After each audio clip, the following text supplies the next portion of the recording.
what's up, all my men? Welcome back to Real Man Mondays. Man, I get so excited about doing these videos where we are learning about what it is to be a man, which is Chuck Norris, and learning what it is to be a man of God. You know, one time Chuck Norris got bit by a poisonous snake, and after 3 days of excruciating pain, he finally let the snake die.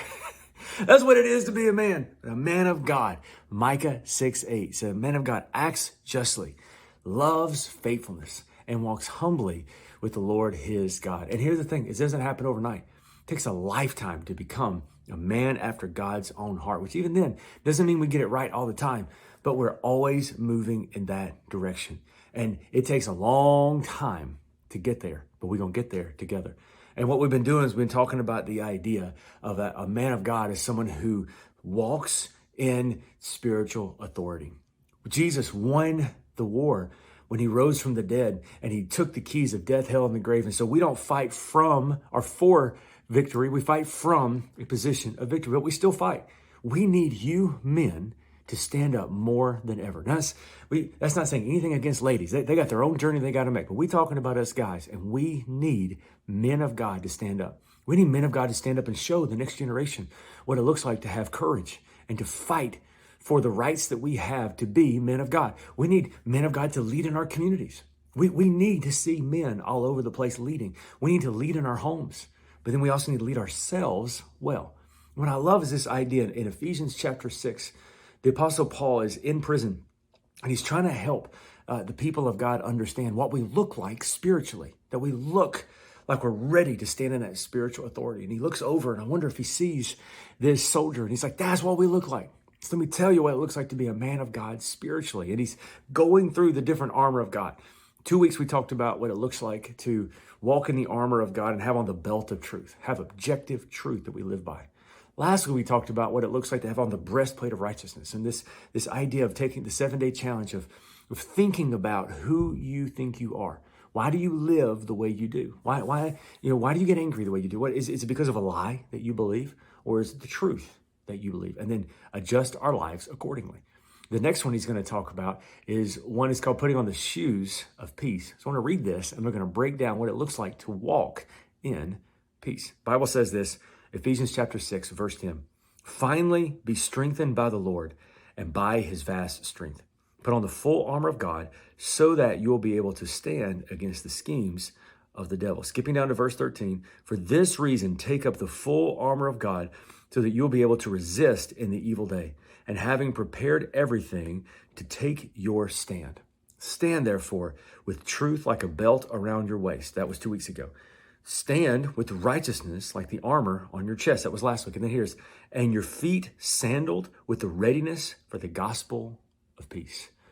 He said to stand in victory and walk in peace.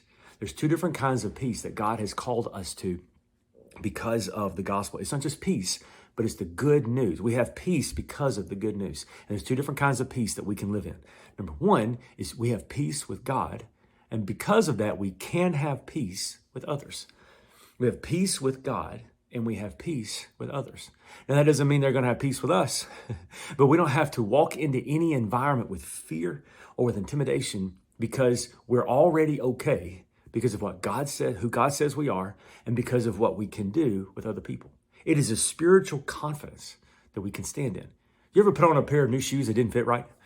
You put them on and they just don't fit right. They're just uncomfortable. And if your feet are uncomfortable, everything else is uncomfortable, right? That's one of the reasons why I love comfortable shoes. I will pay extra for comfortable shoes. And I'll go ahead and tell you a secret. It may make me a little weird. I get shoes a little bit bigger than they're supposed to be because I just need room. If I have uncomfortable shoes on, I'm just uncomfortable. Can I tell you it's the same way in our life when it comes to peace? If we don't have peace in our heart, man, everything else just doesn't feel right. We can have everything else going right, but on the inside, we're troubled and we have all these issues. Why? Because we don't have peace on the inside. And the two different types of peace that a man of God has got to have if he's going to stand up in this day is number one, he has to have peace with God. Peace that he knows that he's where he needs to be with the Lord. And if you have peace with God, then you can have peace with other people. Why does that mean? That means because since God is for me, nothing can stand against me. That means that I don't have to push my way through life because God is for me. I don't have to try to be better than anybody else because God is for me. There's so many men that because we don't have peace with God, because we don't know where we stand with God, we try to grasp and grab onto every other thing in life to try to find value because we don't have value with God. At least we don't think we do. And so here's your 7-day challenge. I want you to ask yourself the question, where does your peace come from? Where does your peace come from? Now, the right answer is Jesus. But do you have peace in your life? Do you have peace? When you lay your head on the pillow at night, are you still rehearsing all the things you didn't do right? Are you still rehearsing all the things you haven't yet done? Would you say that your life is filled with peace, or is it filled with chaos? Now, we all go through different seasons in life, and depending on the season, like I remember when I had little kids, peace was just being unconscious. I just need to fall asleep because if I was awake, it was chaos, right? I've also been through seasons when there was chaos. There was a chaos in my own making. I've been in seasons when there was chaos, but I had peace in my soul because my heart was right with God. And then I have had times when it should have been peace, but yet I was in chaos on the inside because I wasn't where I needed to be with God. So I want to ask this question again. Where does your peace come from? Because as a man of God, you know what we need you to do? We need you to stand in chaos and be an anchor for our community.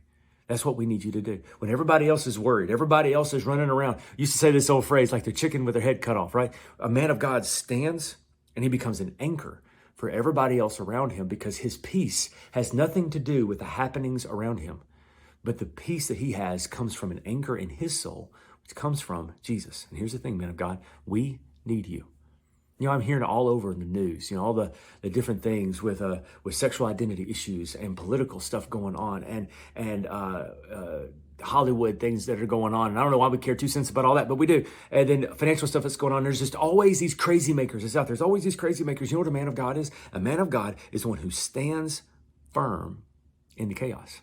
It reminds me of my grandfather, how a lot of times I would talk to him and I knew just enough to be dangerous about what was going on in the world. And he would look at me and he'd just shake his head. He said, son, why do you care about that? Why do you care about that? And I said, well, they'll call him Papa. Well, Papa, this is important, whatever. He's like, yeah, it's important. Why do you care about that? That's going on over there. And it was just this idea of I'm going to control what I can control and I'm not going to control what I can't control.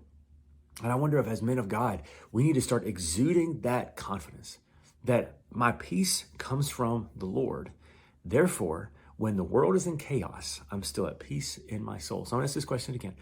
Where does your peace come from? Because whatever you have is contagious. If you have peace, it's contagious. If you have chaos, it's contagious. Be a man of peace. I love you, man. I'll see you next week.